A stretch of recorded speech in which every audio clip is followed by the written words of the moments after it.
C'est une belle évolution professionnelle pour cet entrepreneur résidant à Muttersholtz.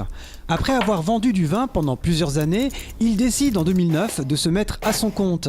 Sa nouvelle activité, la commercialisation de sauces piquantes par Internet. Je cherchais une idée à monter, un projet à monter personnellement. Et j'ai trouvé en fait par hasard vraiment l'idée des sauces piquantes en tombant sur des photos de bouteilles sur internet. J'ai trouvé que le produit était joli, attractif. Je voyage beaucoup, donc j'ai l'habitude de manger assez piquant.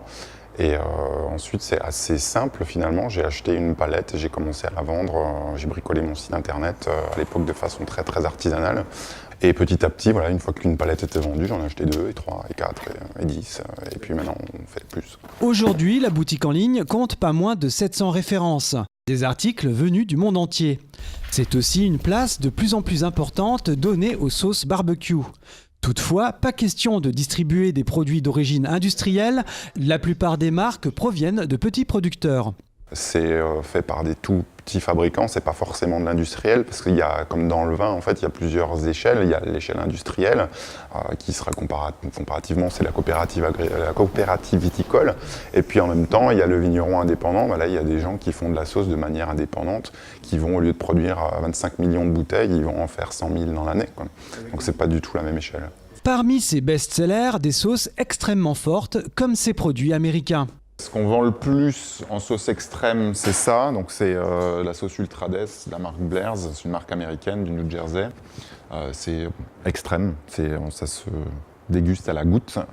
C'est l'approche de chaque client est quasiment systématiquement la même. Quand on est nouveau client sauce piquante, on va vouloir goûter quelque chose d'extrême et ils vont commencer souvent avec un produit comme celui-ci pour voir en fait jusqu'où on peut aller.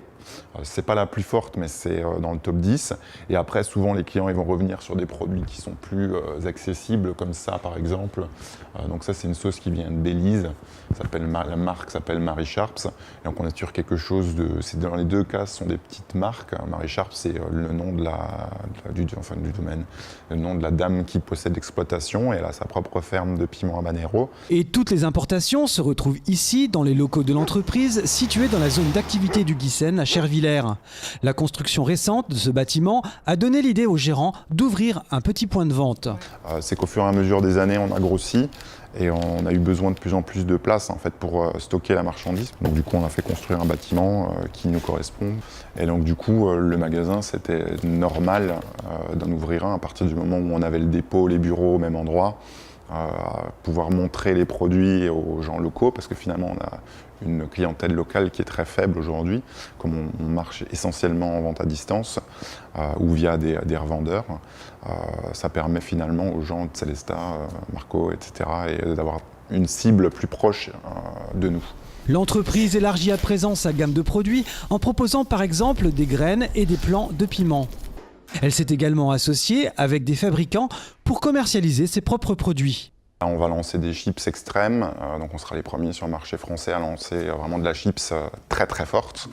On s'est associé du coup avec quelqu'un qui maîtrise, déjà qui a son outil de production et puis qui maîtrise parfaitement son cœur de métier. Et nous, on va juste y amener finalement notre recette piquante pour créer un produit hors marché, qui est destiné à nos clients. Après son développement sur Internet et la construction de nouvelles infrastructures, le jeune chef d'entreprise compte désormais organiser un événement autour de la sauce piquante.